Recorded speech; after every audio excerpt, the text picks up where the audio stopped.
Welcome to Pussy Power.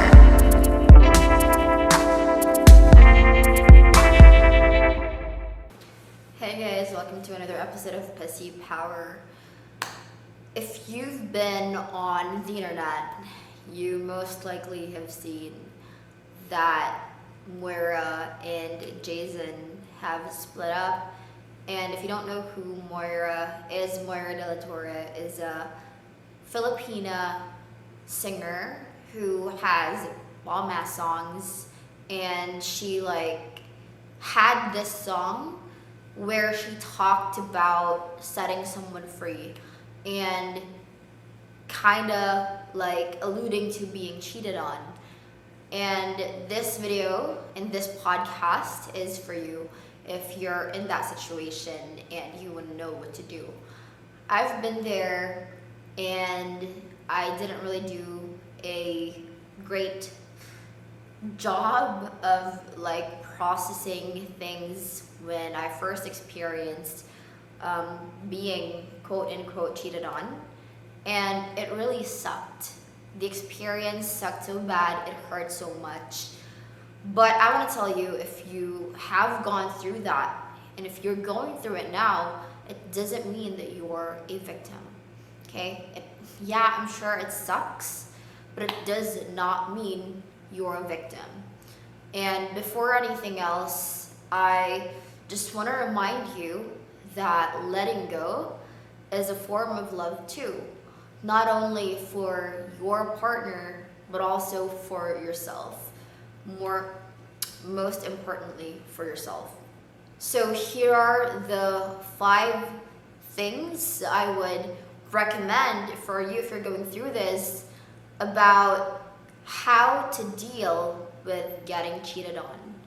So when I was 18, I fell in love for the very first time, and I experienced the very same kind of betrayal from someone that I trusted, someone that I loved, and it was my first love of all people.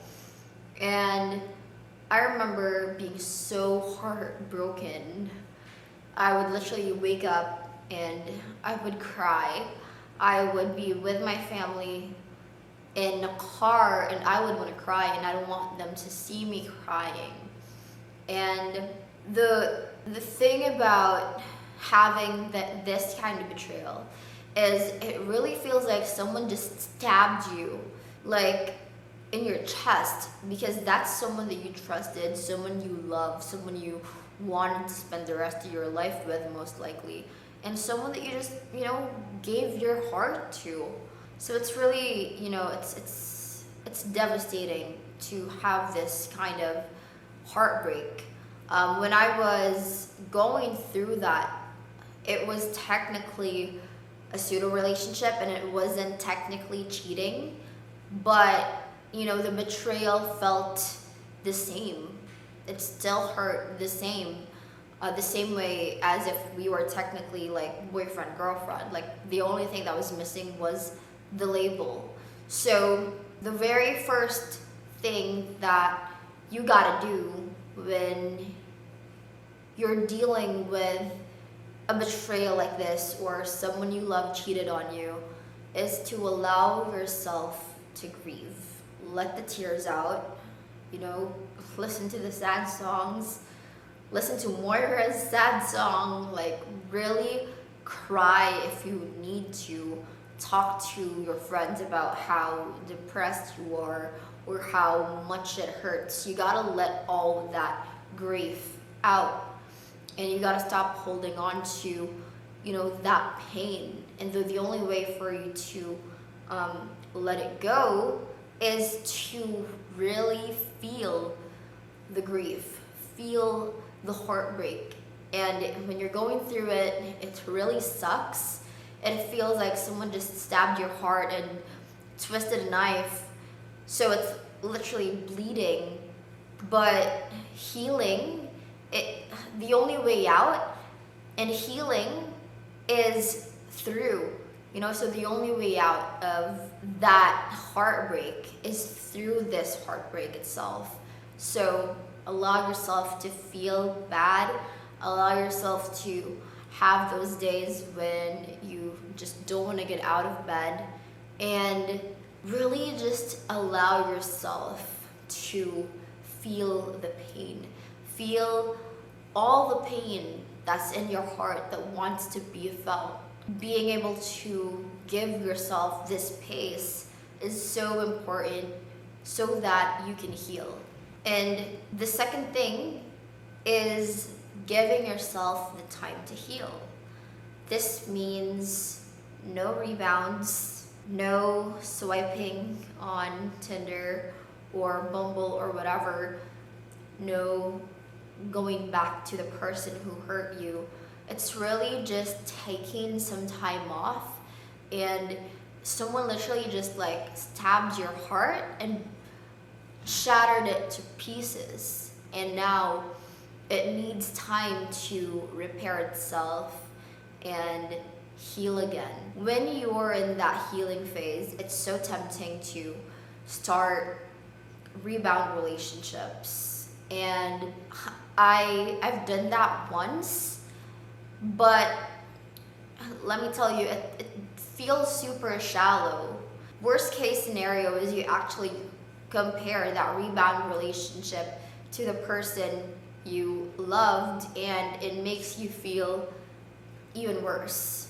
So give yourself time to heal, and while you're healing, work on yourself. Really allow your heart to just breathe and to recover and to just come back from that pain, the heartache that you felt when the person you love cheated on you. When I quickly realized that there was no guy who could help me heal my broken heart, I started working on myself. I started healing. And one of the things I found is whatever you had in that heartbreak from that relationship, whether it's, with a label or not, it taught you the parts of yourself that needed healing. It showed you those parts of yourself which needed care and needed love and needed attention. And for me, what that betrayal showed me was my daddy issues, my flawed relationship with the masculine in general. And because that was brought to my awareness, I was able to work on those issues, work on my resentment towards the masculine, my resentment towards the men in my life. And because of that, I was able to relate better with the opposite sex. That's what healing has allowed me to now experience. That was the gift of healing for me. And this is why healing is so incredibly important. It's because if you don't work on yourself and give yourself the time to heal, you're most likely going to repeat that pattern with that person. So it can be a completely different partner in the future, but because you haven't really learned the lesson that God, the universe, wanted you to learn, it's gonna be a pattern, it's gonna repeat. And we see this a lot in toxic relationships where, people with really good hearts get cheated on, they get abused, they get lied to, they get gaslighted, they get manipulated. And this is because the pattern serves as like a neon light or a signal saying, hey, this is a part of you that needs healing. And so for me personally, I didn't want to repeat that pattern. I didn't want to be cheated on ever again by any freaking partner. And that's why I made the decision to sit my ass down and not date for a while. So I was 18 when I officially cut it off with my pseudo ex, and I was single for about 3 years. I really wasn't seeing anyone seriously. There were a few dalliances, and I literally did not have sex in those 3 years. No, I'm not saying you shouldn't have sex, you should be able to do whatever you want with your body, but in terms of like really being intimate and starting another relationship with a man, that was something that I put on hold until I was able to own my shit. Because whatever dynamic you had with that person, this is gonna sound harsh, but a part of it is also your doing. You know, it may be your energy, your trauma, your baggage, but whatever dynamic a relationship has, that's from two people. You know, so yeah, you might feel hate or even hurt for having gone through this, and you might resent the other person for doing it to you, but in reality, you also had some sort of contribution to why that happened. And I know it sounds ridiculous, like, Angela, are you fucking batshit crazy? What the fuck are you talking about, bitch? It took a while for me to like really accept this. I was like, what the fuck? First of all, I'm the victim here. And second of all, I'm not the one who fucking cheated my ass off with some other freaking girl.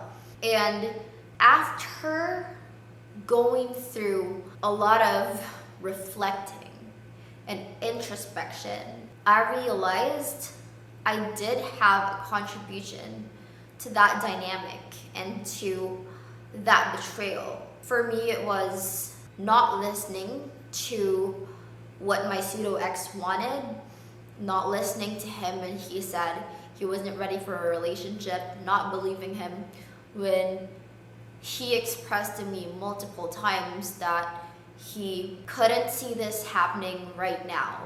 Because obviously at the time I was 18 and he was almost 20 years older than me. He had a reputation to keep and he wanted to have a partner. And at the time, I wasn't a good enough partner just yet, obviously, because I was just selling munchkins in high school. So because I didn't listen, I didn't communicate what I truly wanted, I didn't stand up for what I truly wanted, I got my heart broken. So whatever happened to you, I know it sucks, it hurts, but it's not fair to just put the blame on the other person. And this is why, you know, if you want to cut that pattern out of your life for good, you need to really inspect your shit and see what about you and what about your baggage contributed to this dynamic happening or this dynamic manifesting. And I found that, you know, I was attracted to unavailable men, and I mean emotionally unavailable men, where I felt like I needed to chase them, I wasn't good enough, and that was like, they just changed faces, but the dynamic was the same. I was putting the guys I was attracted to on a freaking pedestal.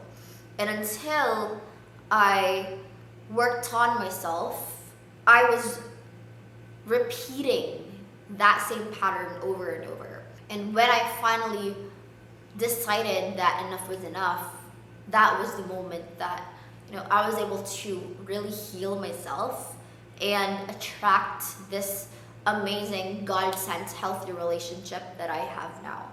So for your happiness, I super recommend for you to really take this healing phase of your life seriously. Give it the attention it deserves. Give yourself the love, the care that you want. It's not always gonna come from someone else, you know. And in my experience, when I was able to heal, when I let go of the patterns that did not serve me anymore, that was when I was able to give myself what I really wanted from those dynamics. And when I had the things I wanted, that's when God gave me someone who wanted to give me everything that I was already giving myself. And that is the true beauty and the true power of healing. I was on mushrooms when I had this like light bulb moment.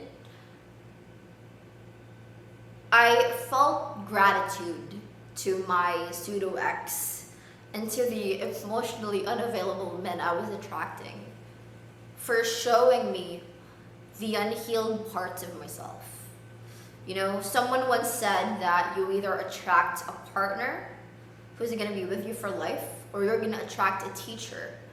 And what I found was, because I wasn't healed, there were parts of myself that I needed to work on. The universe sent me a teacher, not a partner. A teacher is someone who will show you the unhealed parts of yourself. And that's when I realized, instead of being mad or wanting to seek revenge on my pseudo ex, I should really be grateful, because he showed me the parts of myself that needed to be healed. And when you have that acceptance, that, you know, it's not about blaming the other person for betraying you in the most painful way, that's when you can also reflect on the things that the experience taught you. And when you were able to do that, you can really sit yourself down, take responsibility for your energy, your trauma, whatever baggage you brought with you in that relationship. And you're able to just think about whether if this is serving you or whether it's not serving you anymore. What my pseudo ex taught me when I found out that he was pretty much sleeping with other people while we were together without my consent was that I didn't want that kind of treatment, and I wasn't okay with that. And most importantly, I learned that I didn't really love myself during that time. And because I didn't love myself, I was seeking that love from someone else. And that is such a dangerous place for anyone to be in, because that's when you lose your power.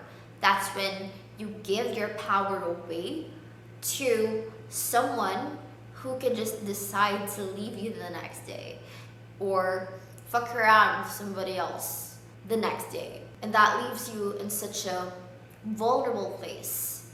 So again, you know, this is why instead of feeling hate or anger or vengeance, I felt gratitude instead, because I learned to love myself. That was something that was so priceless for me, because now that I have self-love, I don't seek it from other people anymore. Not that I don't receive love, not that I don't want to be loved, but I'm not gonna be a doormat. I'm not gonna bend over for someone else because I want their love and validation and acceptance. And I don't have to do those things anymore because I love myself, because I am able to give what I want, the validation, the love, the care. I'm able to give those things to myself now. And whether or not someone is giving me those things doesn't matter. When I was able to do that, I was able to reclaim my power. Because now, if ever, you know, someone leaves me again, or someone does that to me again, it's not gonna be as devastating as when I first lost my first love, where literally I felt like my whole world would crumble, and I doubted if I would ever love someone again, or if love is even meant for someone like me, you know?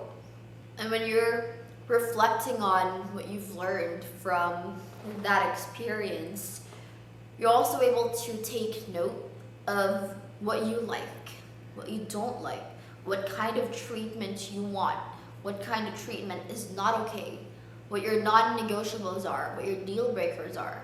And so when you're putting yourself out there again, you get to discern what kind of person you're really looking for. And you won't have to settle anymore.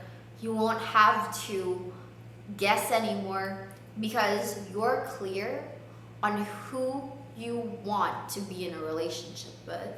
You're clear on what kind of treatment you're gonna be available for. You're gonna finally realize, that you don't need to suffer just to have love, because you can give that to yourself. And this period of reflection can feel a little lonely, but it's such a crucial step because it allows you to simmer down and have realizations from what that experience taught you over time. Because you're not just gonna sit down and realize everything that experience taught you. It actually is a process, because while you're healing, you're also learning, you're also discovering, you're reflecting. And in this period of reflection, I was able to take note of who I was only gonna be available for. I was able to set higher standards. I was able to tell myself that I'm not okay with no label bullshit, friends with benefits bullshit anymore. And the thing about healing and reflecting and doing all these things is it actually allows you to skip the pattern just repeating over and over. And it's crazy how many people die without ever breaking the pattern that they've experienced in their life, whether that's heartbreak or whatever other issues they have with their relationships. And because I was able to go through the process of healing and reflecting, now 3 years later, I'm in literally the healthiest relationship, the most functional relationship that I've ever been in, that I've ever seen, that I've ever known about in my entire life.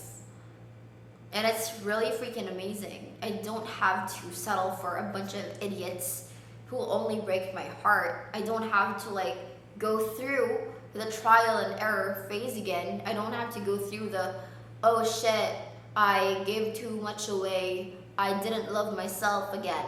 Because I took the time to reflect on what I learned.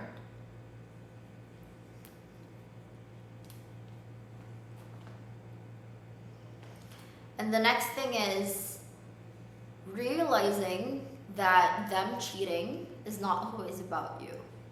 It's not because you're not pretty enough. It's not because you're not smart enough or not worthy enough. Which is, especially if you're a woman, we tend to be so hard on ourselves. I literally questioned my worth during that moment. I was feeling insecure in every sense and meaning of the word. It validated my feelings of, oh, I'm just not good enough for him. And because of that, I got a little more sad.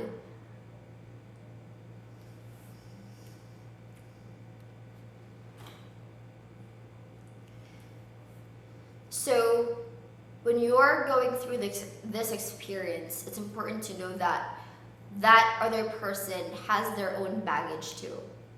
It doesn't mean that you're not smart, pretty, talented, awesome, and good enough. Sometimes it even has little to nothing to do with you. It's about their experiences, where they're at, in their life, the trauma and the baggages they have, their own patterns, the lessons they need to learn. So it's really easy to like take things personally. Oh, like shit, I wonder why he was able to love other people more or chase other girls more. Maybe it means that, you know, I'm not someone he wanted to love. I'm just not worthy of being loved. You know, it's easy to take those things personally, especially when you're feeling so much pain and you miss that person, and that's the only dynamic you've ever known. It's so easy to get lost in feelings of not being enough. But I'm telling you, a lot of times it's not even about you. It's about their own journey. So for me, one of my mistakes was, again, not listening to my pseudo ex telling me that he wasn't ready to settle down. He just wasn't in that state of mind, and he wasn't in a position in life where he was able to do that, because he had responsibilities and he had things that he had to sort out financially. So this lesson, even though it took me years to accept and to learn,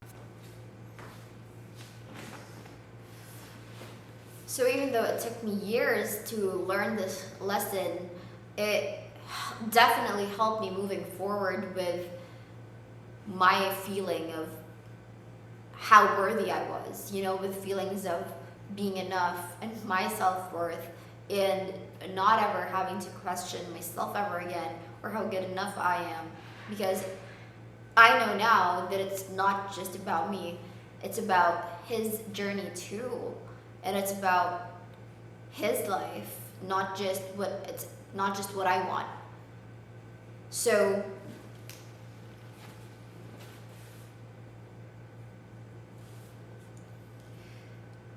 whenever you're feeling resentment or anger towards that person, you know, it does pay to remember this. We're all just doing our best at each moment in time. At every single given moment, we're all just doing our best with what we have. So again, it starts with your relationship with yourself.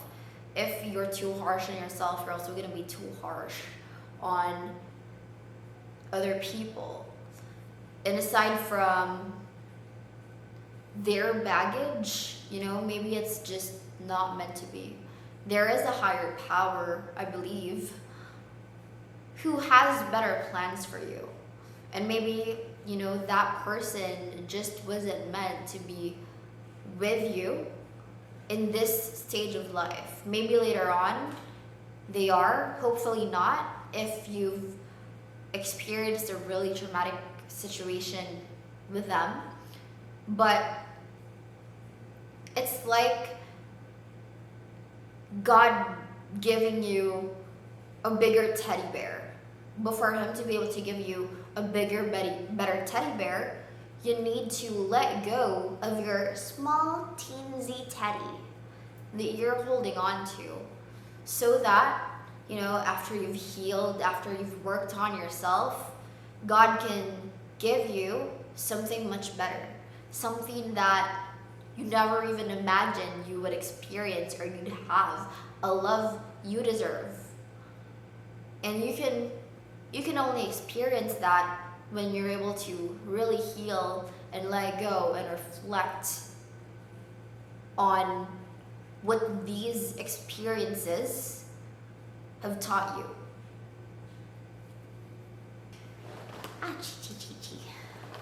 And lastly, if you've done all these things already, it's important to be specific with what you want and allow yourself to love again. Being specific with who you want to be with is something you can only do if you do the previous step, which is to reflect, to think about what that experience has taught you. And when you're able to be specific with who you want to be with, then you can be so clear on your manifestations, on asking the universe, God, whatever you want to call the higher power, for this person that you want to share your life with. And it's incredible how when you're able to be specific, God can literally just deliver to your front door. And this is exactly what happened to me. 5 years later, after, again, being single and not even having sex for 3 years, Jesus, I don't know how I did that, I was able to dial down what qualities I wanted in a man, what qualities and traits I wanted in a partner. And because of that, I was able to literally write down everything I wanted. And 1 year later, he showed up to my door.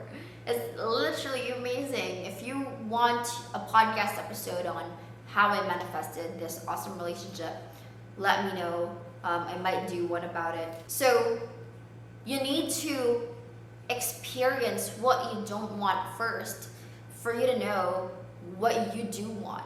You know, it's the experiencing the negative things for you to appreciate the positive, and for you to know that, oh, this thing that I thought I wanted is actually not something I wanted.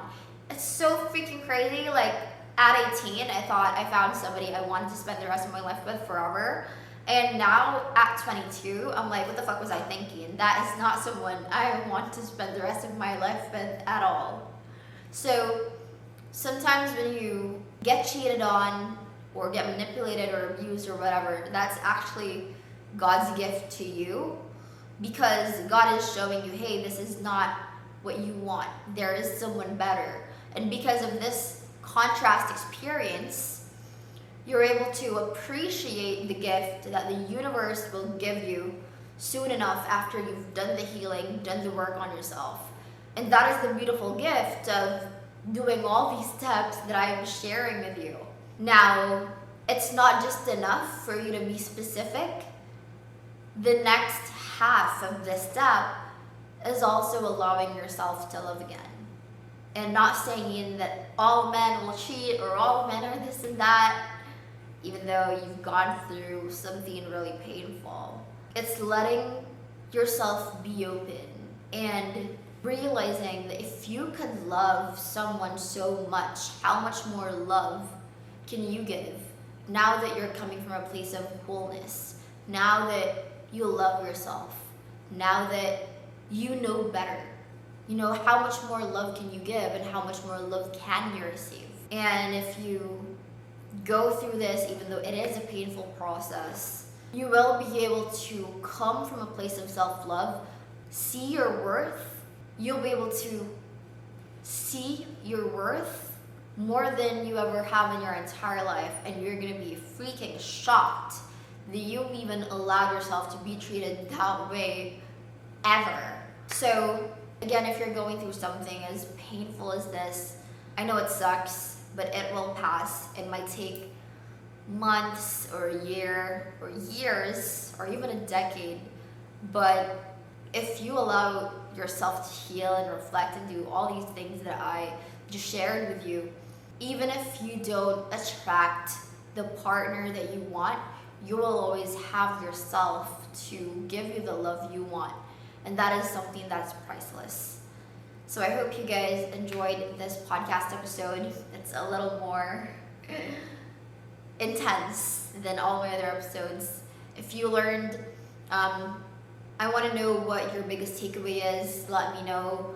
And if you're on YouTube, subscribe if you like my content. If you're a podcast listener, we're on Apple Podcasts and Spotify. All right, I will see you on the next episode.